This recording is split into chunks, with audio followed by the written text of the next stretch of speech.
आणि सोबतच आपण विधानसभेला बघितलं, लोकसभेला बघितलं, अल्पसंख्याक मतं मुंबईमध्ये जे पॉकेट्स आहेत ते उद्धव ठाकरेंसोबत वन वे गेले अशा पद्धतीने म्हणता येईल. मग त्याच्यासोबत प्लस राज ठाकरे बरोबर आल्यानंतर ते राहतील याची काय गॅरंटी आहे? म्हणजे एका बाजूला तुम्हाला एक मतं मिळत आहेत आणि दुसऱ्या बाजूला दुसरी मतं मिळतील.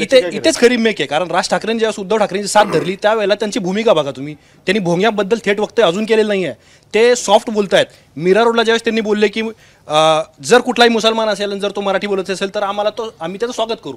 तर राज ठाकरे ज्या पद्धतीने पूर्वी भूमिका घ्यायचे त्यांच्या भूमिकेत सुद्धा आपल्याला सध्या बदल दिसतोय उद्धव ठाकरेंसोबत आल्यानंतर.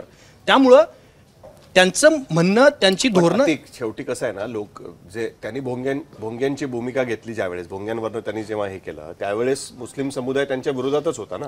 तो असं विसरून जाईल का ते उद्धव ठाकरेंबरोबर गेल्यामुळे? बाळासाहेबांनी जी भूमिका शिवसेनेत घेतली होती ते आता मुस्लिम समाज विसरून गेलाय. एकेकाळी संजय राऊत बोलले होते की मुसलमानांचा मतदानाचा अधिकार काढून घ्यायला पाहिजे. मुंबईतला मुसलमान विसरला. एकेका मतदारसंघातून एवढं लीड मिळालंय की उद्धव ठाकरे 2-2, 3-3 मतदारसंघामध्ये ती लीड कटलेलं नाहीये. हा आपण हे लोकसभेला बघितलंय.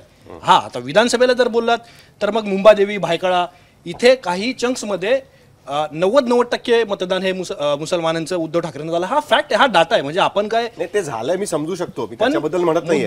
पण या भोंग्यांचं आंदोलन तर आत्ताच आहे ना, ते काय होईलच याची गॅरंटी कुठे आहे? मतदार हा चाणाक्ष असतो.